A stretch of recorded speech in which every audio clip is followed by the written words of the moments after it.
السلام علیکم ورحمۃ اللہ وبرکاتہ۔ جن لوگوں نے حضرت حسین رضی اللہ تعالیٰ عنہ کو بے دردی سے قتل کیا تو ان کو کون سی سزا دی گئی اور اللہ نے انہیں کون سا عذاب دیا، اس کے بارے میں جانیں گے۔ 10 محرم الحرام 61 ہجری کو کربلا میں جس کا خون بہا کر یزید ولید نے جو حکومت حاصل کی تھی، وہ حکومت بھی زیادہ دن تک نہ رہی اور کچھ سال بعد مختار بن عبید ثقفی امام حسین رضی اللہ تعالیٰ عنہ کے شہادت کا خوب انتقام لیا۔ مختار ثقفی عوام میں ایک آواز اٹھاتا ہے، وہ لوگوں سے کہتا ہے کہ میں چاہتا ہوں کہ خون حسین کا بدلہ لیا جائے، کیا تم لوگ میرا ساتھ دو گے؟ تو پوری عوام حسین کی طرف سے تھی اور سارے لوگ اٹھ پڑے اور کہا کہ ہم امام حسین رضی اللہ تعالیٰ عنہ کے خون کا بدلہ لینے کے لیے تیار ہیں۔ مختار ثقفی نے حضرت علی حسین رضی اللہ تعالیٰ عنہ کے بارے میں کہ بھائی حضرت محمد بن حنیفیہ رضی اللہ تعالیٰ عنہ کے نام کا ایک خط لکھا جو فیک تھا اور لوگوں سے یہ کہہ دیا کہ مجھے امام حسین کے بھائی حضرت محمد بن حنیفیہ نے خط لکھ دیا ہے کہ قاتل لانے امام حسین کا بدلہ لیا جائے۔ حضرت محمد بن حنیفیہ رضی اللہ تعالیٰ عنہ کو جب یہ اطلاع ملی تو وہ حضرت محمد بن حنیفیہ کہتے ہیں کہ میں نے وہ خط نہیں لکھا ہے، اگر وہ نواسے رسول کے قتل کا بدلہ لینا چاہتے ہیں تو مجھے کوئی اعتراض نہیں۔ مختار ثقفی اب اور طاقت مل گئی اسے، تو مختار ثقفی نے کہا ٹھیک ہے، اب ہم امام حسین کے قاتلوں سے بدلہ لے کر رہیں گے۔ اس نے تمام لوگوں کو جمع کر لیا اور اس نے کہا سب سے پہلے امام حسین کے قاتلوں کو گرفتار کیا جائے۔ مختار ثقفی کے پاس سب سے پہلے شمر کو لایا جاتا ہے۔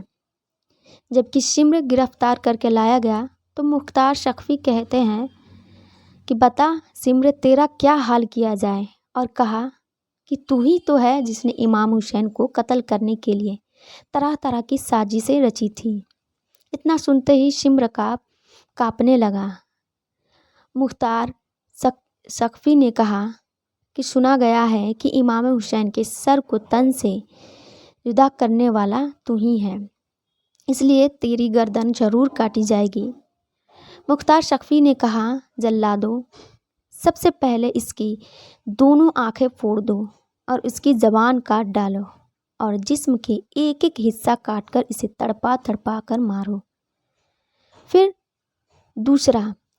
عمر بن سعد اس ظالم کو گرفتار کر کے لایا گیا تو اس نے مختار ثقفی نے للکارا اور کہا ظالم، تو نے جس دن کربلا کے میدان میں امام حسین کے اوپر تیر چلایا تھا، اور تو ہی تو ہے جس نے ایک ایک کربلا کے میدان میں پانی کے لیے ایک ایک کو ترسایا تھا، اب تیرے ساتھ کیا معاملہ کیا جائے؟ عمر بن سعد یہ سن کر خوف سے کانپنے لگا اور اس کے بیٹے کو بلایا گیا جس کا نام حفص بن عمر تھا۔ اسے بلانے کے بعد مختار ثقفی نے کہا باپ کے سامنے بیٹے کو قتل کیا جائے۔ عمر بن سعد نے کہا میں یہ دیکھ کر یہ برداشت کیسے کروں گا؟ تو مختار ثقفی نے کہا جب امام کے بیٹے علی اصغر کو تیر لگا تھا تو حسین یہ کیسے برداشت کیے ہوں گے؟ جب حسین کے سامنے بھتیجے قاسم کو تڑپا تڑپا کر مارا گیا تھا تو حسین نے کیسے برداشت کیا ہوگا؟ مختار ثقفی نے کہا مارو ان ظالموں کو، اور پھر عمر بن سعد پر تیر چلانا شروع کر دیا اور اس کے بعد اس کی انگلیوں کو کاٹ لی گئی اور اس کی آنکھیں نکال لی گئی، پھر زبان کاٹ دیا گیا، اس کے جسم کا ایک ایک حصہ کاٹ دیا گیا اور اس کو آگ میں جلا کر خاک کر دیا گیا۔ اب تیسرا دشمن گرفتار کر کے لایا جاتا ہے جسے حضرت امام حسین رضی اللہ تعالیٰ عنہ کے جسم اقدس سے سر کو جدا کیا تھا۔ وہ مردود ہے جو امام حسین کے سر مبارک کو رومال میں لپیٹ کر نیزے پر لٹکا کر چل رہا تھا۔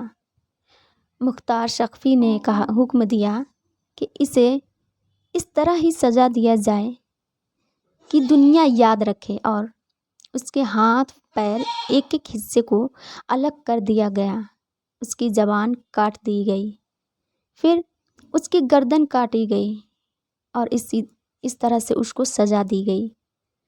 اس کے بعد ہرملنگ پکڑا گیا۔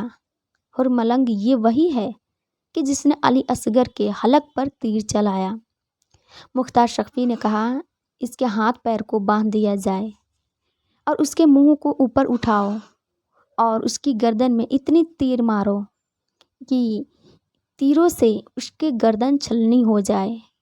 اور عبداللہ بن اسیب، ملک بن نشیر، حمل بن ملک، ان تینوں کو مختار سقفی نے ہاتھ پیر کاٹ کر زندہ ہی چھوڑ دیا تاکہ یہ تینوں اس طرح تڑپتے بلکتے مر جائیں۔ اس طرح ان ظالموں کو سزا دی گئی۔ تاریخ میں آتا ہے کہ 6000 یزیدی مختار سقفی کے ہاتھوں مارے گئے۔ کتنے اندھے اور کتنے کوڑی کے مرض میں مبتلا ہو گئے۔